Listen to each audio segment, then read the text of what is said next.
সকল স্বতন্ত্র ইবতেদায়ী মাদ্রাসা পর্যায়ক্রমে জাতীয়করণ করা হবে। আমি আমাদের মাননীয় শিক্ষা উপদেষ্টা এবং সচিব স্যারের নির্দেশে আপনাদের প্রতিনিধিদের সাথে এতক্ষণ মিটিং করলাম। মিটিং করে আমরা পজিটিভ সিদ্ধান্ত নিয়েই আপনাদের কাছে এসেছি আমাদের বক্তব্য বলার জন্য। আপনারা এ পর্যন্ত অনেক কষ্ট করেছেন, এজন্য আমরা আপনাদের প্রতি সমবেদনা জ্ঞাপন করছি। আপনাদের প্রতি যদি কোনো অবিচার হয়ে থাকে সেজন্য আমরা তার নিন্দা ব্যক্ত করছি। শুনেছি যে আপনাদের প্রতি লাঠিচার্জ করা হয়েছে, প্লাস আমরা টেলিভিশনে দেখেছি জলকামান ব্যবহার করা হয়েছে। এসব ঘটনার আমরা নিন্দাবাদ জ্ঞাপন করেছি।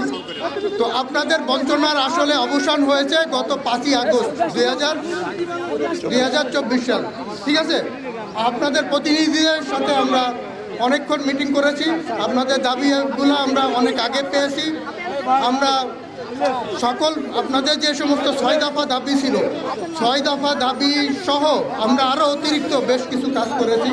আমি মন্ত্রণালয়ের পক্ষ থেকে এসে আপনাদের কাছে এই কথা জানানোর জন্যই আমি এসেছি যে আপনাদের যে 6 দফা দাবি সেটা সহ আরও অতিরিক্ত আমরা আপনাদের জন্য বেশ কিছু জিনিস আমরা অলরেডি আমরা গ্রহণ করেছি এবং কাজ শুরু করেছি। আপনাদের 6 দফার এক একজন করে বল, আপনাদের কি 6 দফা আছে কাছে আছে আপনাদের কাছে?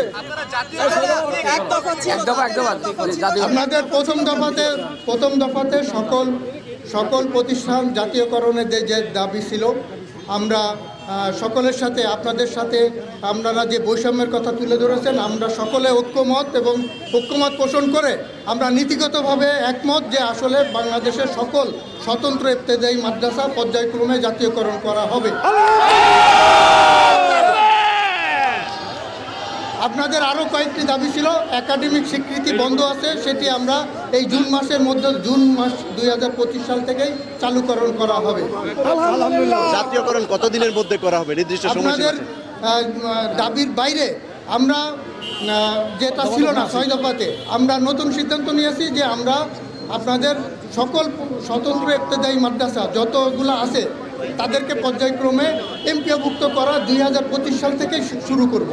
প্রাথমিক পর্যায়ে 1519টি যে অনুদানভুক্ত স্বতন্ত্র প্রাথমিক ইবতেদায়ী মাদ্রাসা আছে সহ অন্যান্য সকল মাদ্রাসা আমরা 2025 জুনের মধ্যে 6 দফা দাবি বাস্তবায়ন করার লক্ষ্যে যে সিদ্ধান্ত দিয়েছেন আমরা তাদেরকে বাস্তবায়নের জন্য সার্বিক সহযোগিতা করব। কিন্তু সরকারের পক্ষ থেকে বা অফিসিয়াল কোনো কালক্ষেপণ করে যদি জুনের মধ্যে যদি সিদ্ধান্ত চূড়ান্ত না হয়, জুলাই মাসের 1 তারিখ থেকে আমরা 19 তারিখ থেকে যে কর্মসূচি পালন করেছি দেশের সকল শিক্ষক নিয়ে আমরা পরবর্তী কঠোর কর্মসূচি আমরা পালন করতে বাধ্য হব ইনশাআল্লাহ। আশা করি 2025 জুনের মধ্যেই প্রধান উপদেষ্টা মহোদয়, শিক্ষা উপদেষ্টা মহোদয়, আমাদের মাদ্রাসা কারিগরি সচিব মহোদয়, সংশ্লিষ্ট শিক্ষক দায়িত্বশীল যারা এবং আমাদের শিক্ষক প্রতিনিধি সমন্বয়ে জুনের মধ্যেই আমরা সমস্ত দাবি দেওয়া সম্পন্ন করব ইনশাআল্লাহ।